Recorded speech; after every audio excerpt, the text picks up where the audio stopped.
What's up, everybody? It's Chris Surratt bringing you another edition of the Car Concierge Show, the show that helps with the buying, selling, maintaining, and repairing of your vehicle.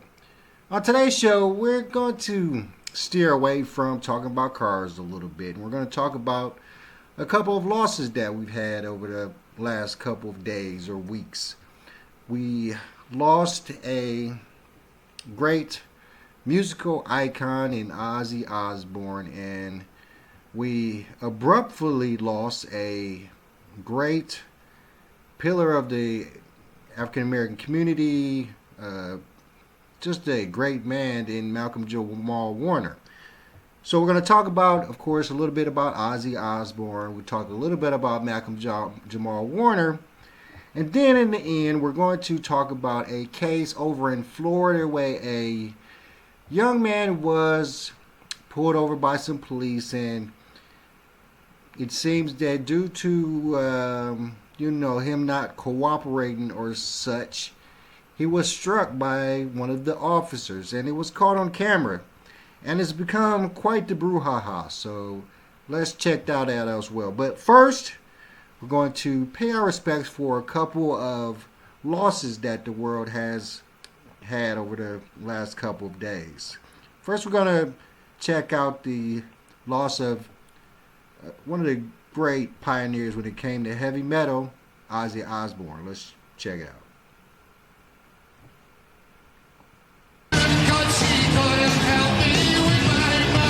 He was that rare star who was known as both the Prince of Darkness, Mama, I'm coming home, and the patriarch of a lovable but eccentric family. On Tuesday, that family made the stunning announcement. It is with more sadness than mere words can convey that we have to report that our beloved Ozzy Osbourne has passed away, adding he was with his family and surrounded by love. Ozzy first rose to fame in the 1970s as the lead singer of Black Sabbath, giving the heavy metal genre a major boost. Osbourne was booted from the band as he battled substance abuse, but he rebounded, launching a long and successful solo career. He talked about his journey on Today. What rock and roll has done for me is you couldn't buy it. I mean, it's changed everything for me. But it was the reality show The Osbournes rock and roll, that made Ozzy a household name. The show chronicled Ozzy, his wife Sharon, and two of their kids, Jack and Kelly, as they navigated their sometimes chaotic but always hilarious lives. I love you all. I love you more than life itself. You're all mad. The reality TV pioneers became a cultural phenomenon. I think it's surprised a lot of people. I mean, they expected to see me sleeping upside down on the rafters of a Bavarian castle with bats flying around me. And though there was the time he bit the head off a bat, Osbourne said he thought it was a toy. So I picked it up, bite the thing's head off, and suddenly everybody's freaking out. As a young boy growing up in England, Osbourne never imagined decades later he would perform for the Queen at her Golden Jubilee.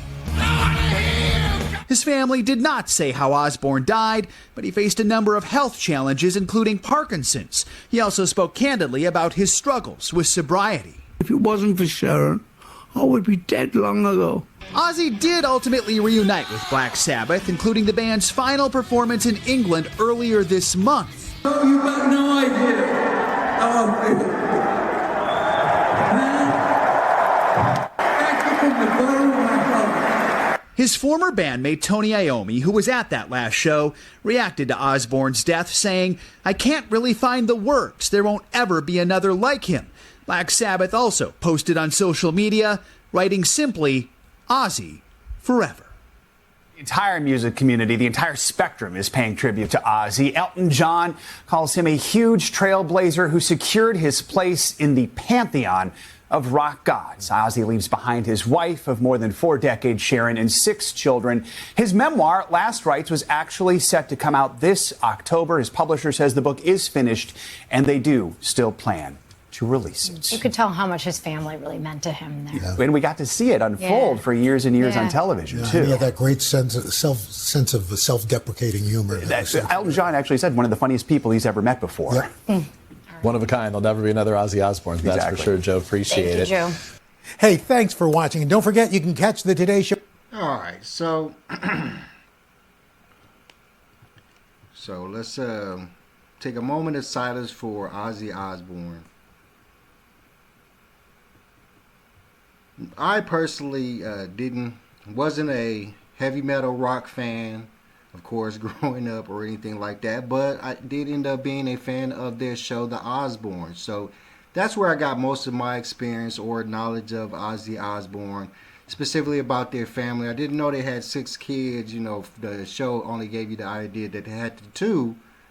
But what it did show me was, and of course I spent a lot of time talking against marriage and things of that nature, but it did show me that the importance of a fantastic wife. I always saw in those shows that Sharon Osbourne was a fantastic wife for Ozzy Osbourne.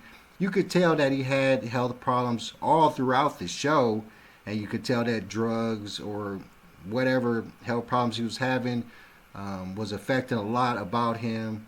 And it was really obvious in the show that even way back then, because that was a long time ago when I was watching that show, even way back then, he was fighting all kinds of diseases or,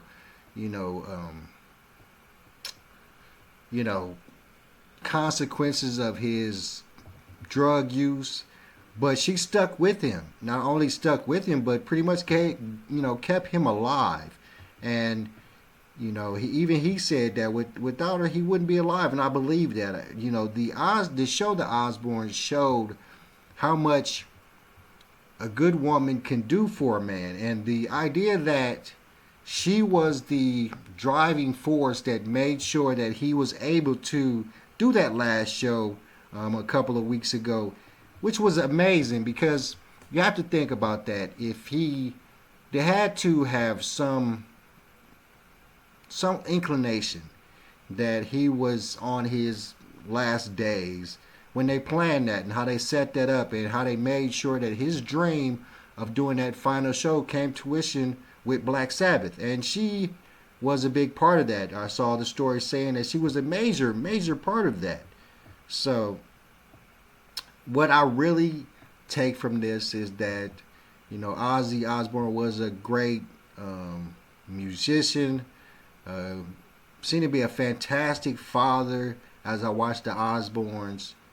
And most importantly for me, if you can find a great wife that will be there through all your trials and tribulations, because obviously he had a lot of them, then you're as good as gold, because a great, fantastic wife is as good as gold. And Sharon Osbourne, as far as we can tell, has proven that she was a wonderful wife. So,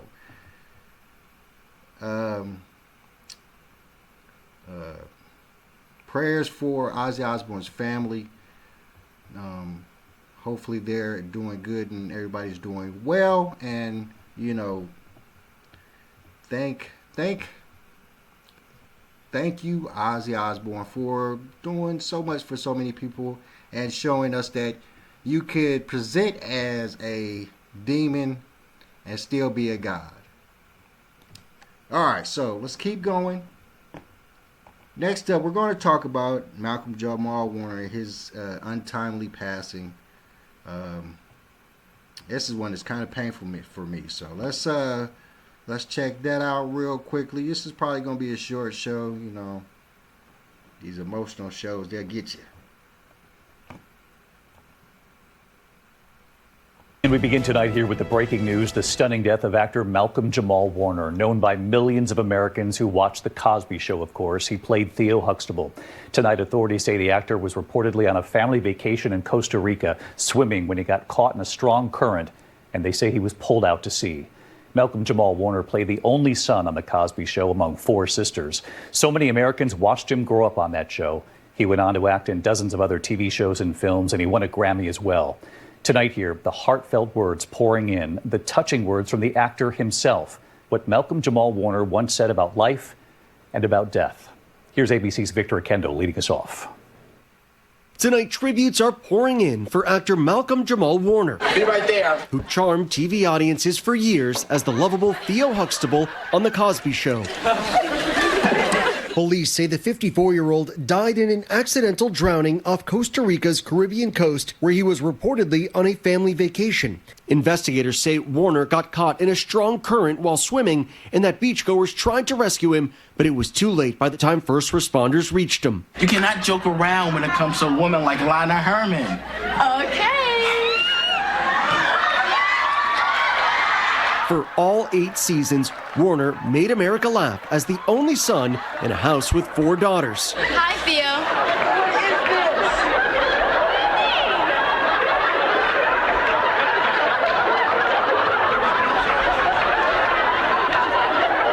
Is this my shirt? Is this the shirt I paid $30 for? Is this the shirt they're supposed to think is a Gordon Gartrell? Warner went on to act in films and dozens of TV shows, from sitcoms like Malcolm and Eddie and Read Between the Lines, to dramatic roles in Sons of Anarchy and The Resident. This baby needs surgery in the next few hours. Warner even winning a Grammy for Best Traditional R&B Performance. It made me realize that his most recent project, a podcast looking at the experiences and identities of blacks in America. Years after The Cosby Show, Hi. Warner said he was proud of the life he made after that iconic role. This your brother? No, he's my boyfriend. I've had such an awesome life. You know, I've got my ups and downs and all of that. But like, if I die tomorrow, I know I would go with a smile on my face. I know I haven't wronged anybody. I have peace of mind. And for me, you can't put a price on that. And David, the heartbreaking reaction tonight. One of Warner's co-stars, Tracy Ellis Ross, saying he made the world a brighter place. And actor Jamie Foxx writing he is speechless on this one, adding, "Rest in power, my brother." David? He was so joyful and he brought so much to that show. Victor Akendo leading us off tonight. Victor, thank you. Oh man, that's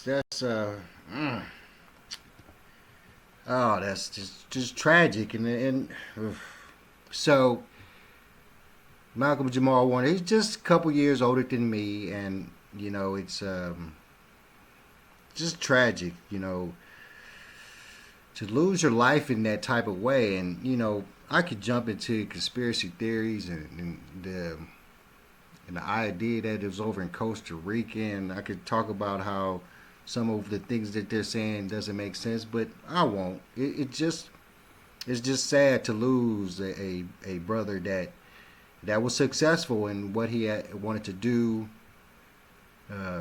Great actor, had some great accomplishments under his belt. I always find it interesting that I've watched several morning shows mourning him, but none of them mention that he was on the show Stars, probably because of the role that he played on that. But I mean, it's painful for me because I did get an opportunity to meet Malcolm-Jamal Warner back when I was a kid. I was probably 13, 14. He's probably 16 years old. And I think it was a situation where the Cosby Show was doing one of those press tours or press junkets, and they were over in Elkhart, Indiana.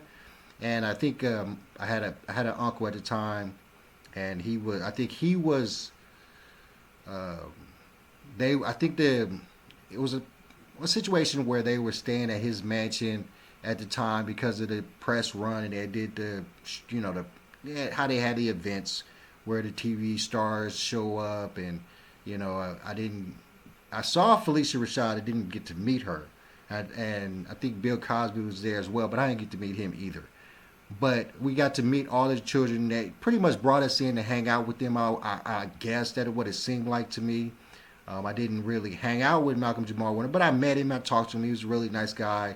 Tried to spend my time hanging out with Tempest Bledsoe because I was a young dude, and you know, she was a pretty black woman that was a TV star. So I got to meet them. They were all great people.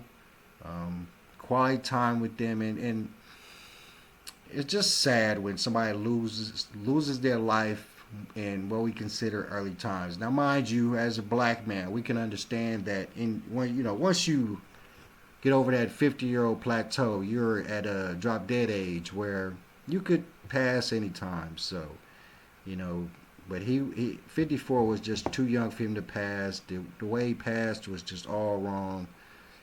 Costa Rica out in rough tides, and it just sounds bad, and it just sounds like one of those situations where you just, it's something that I'm not going to do too much no more. Head out to crazy waters, swimming and stuff like that, because this world, the weirdest things happen. And they said he was out there with his daughter, and thank God she's okay. I don't know if she was there. They said the story, there was also additional parts of the story where there was another person that was out there with him that got hurt as well, but they were in critical condition. There was also the story where they said that he got hit in the head with a surfboard, but I think they cleared that part up. But, we can still expect that there are probably going to be some conspiracy ideas on this because of the situation being out in Costa Rica. But, we're going to try our best to avoid that, because Malcolm-Jamal Warner was for all intents and purposes a great man who did great things, and even said that if he passed that he would be happy with his life. So I hope that is still solemnly true, and that his family can take praise in that idea that he was fulfilled and that he died being a fulfilled man. So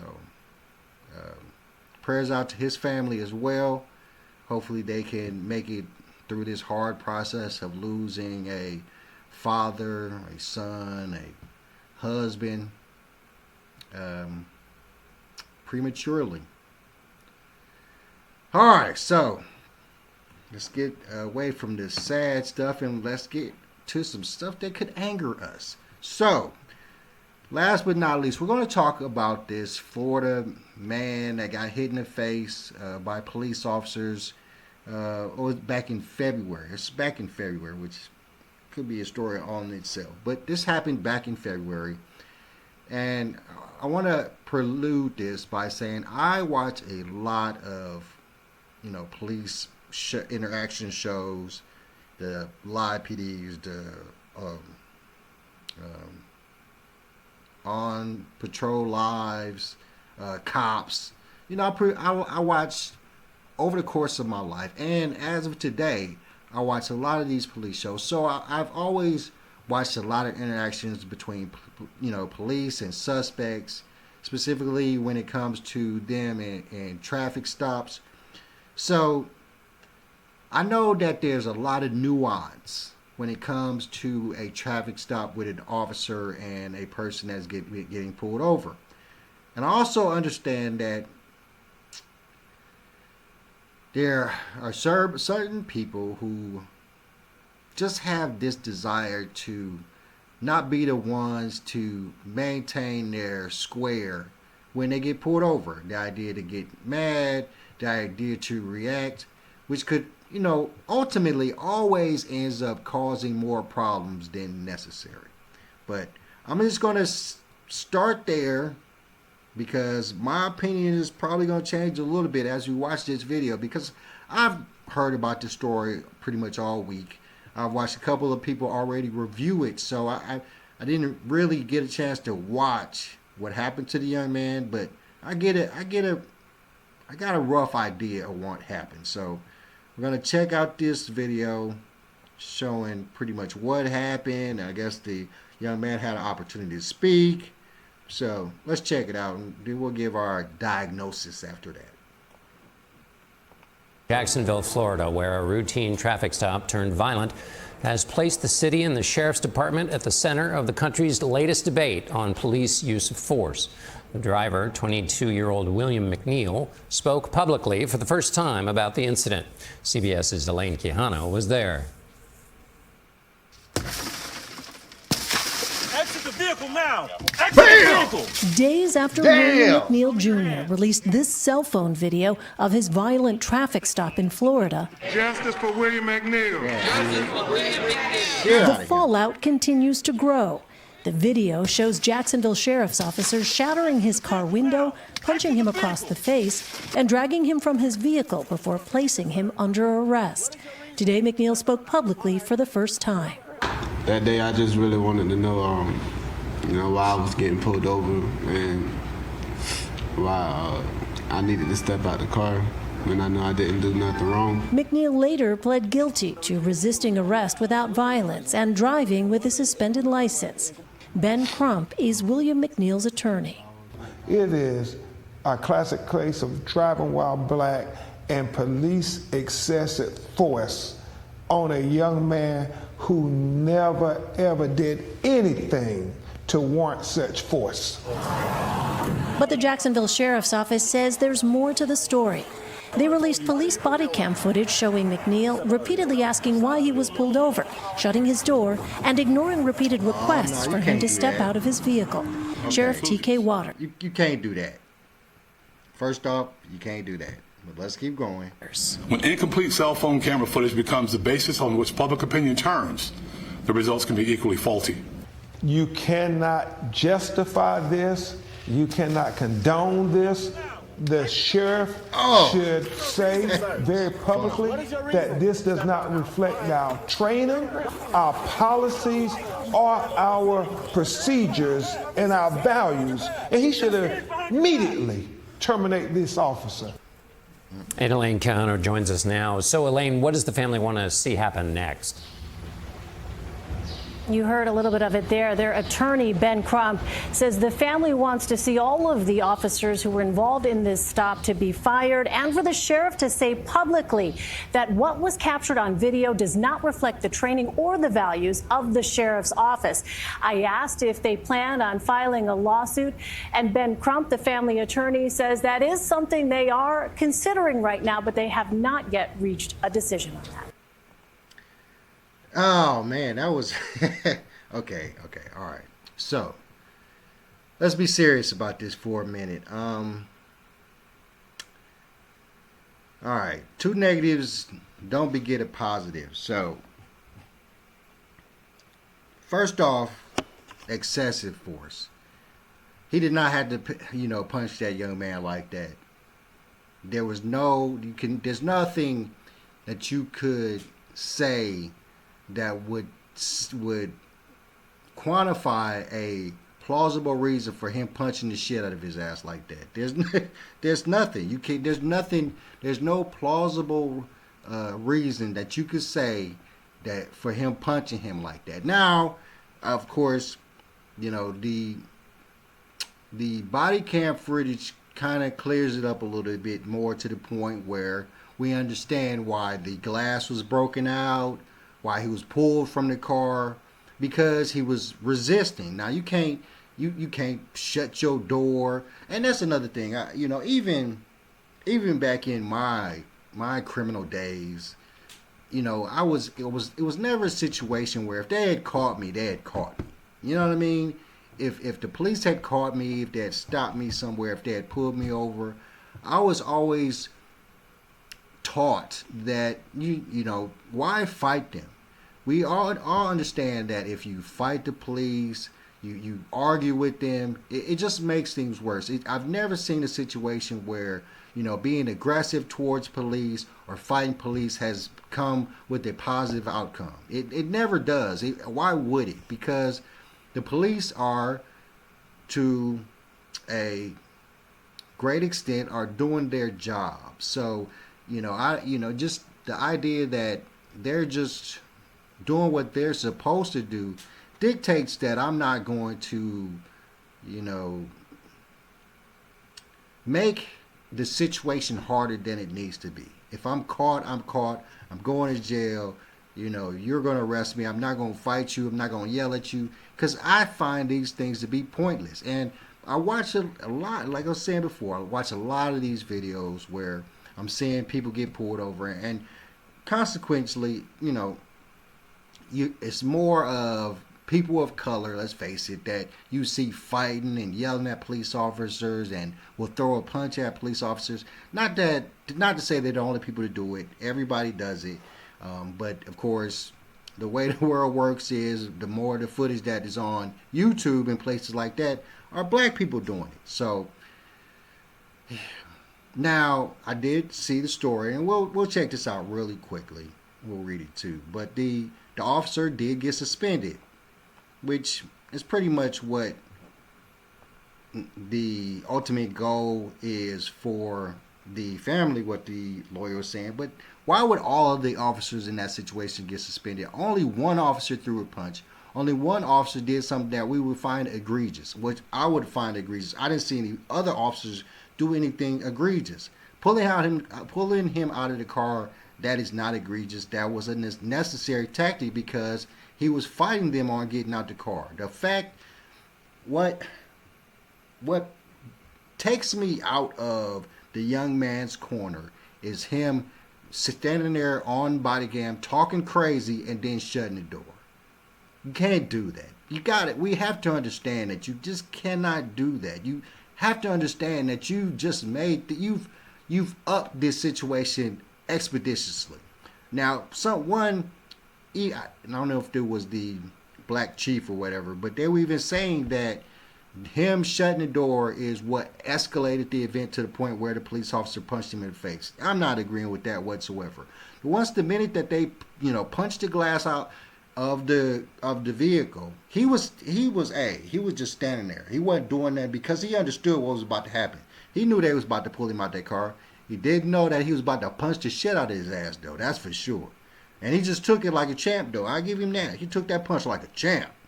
But the idea that you're fighting police and you're slamming doors and you're talking back to them, these are not things that's going to help you. You've already openly admitted in court that you were driving without a license or your license was suspended or something like that, something or other. You admitted to these wrongdoings. So that in itself is not going to help you.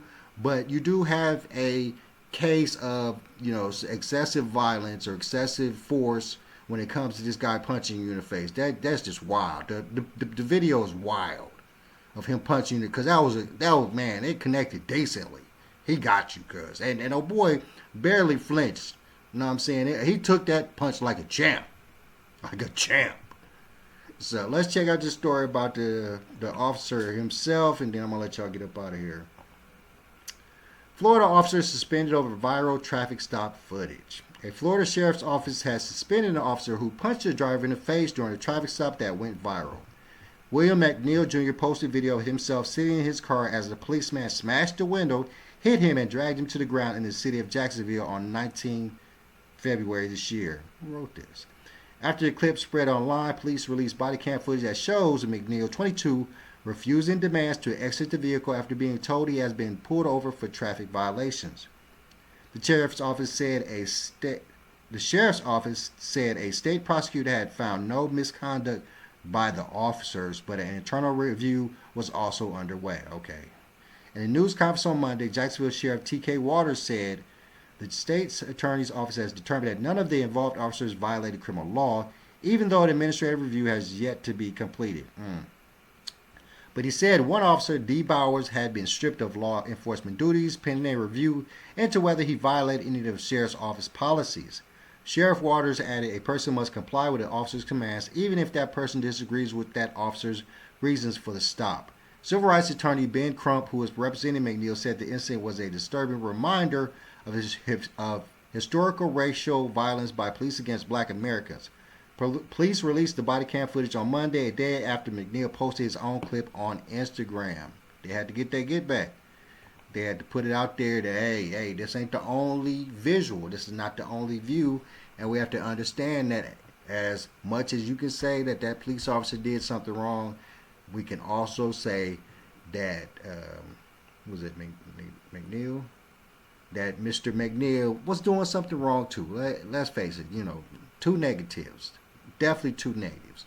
But what we will say about this police officer, though, now, remember, back in the day, we used to say that police officers were the kids that got bullied in school, and when they grew up, they became police officers so they could hassle the people that, bullied them in school. Well, I've come to realize that a lot of police officers that are running around the world now are the bullies from school.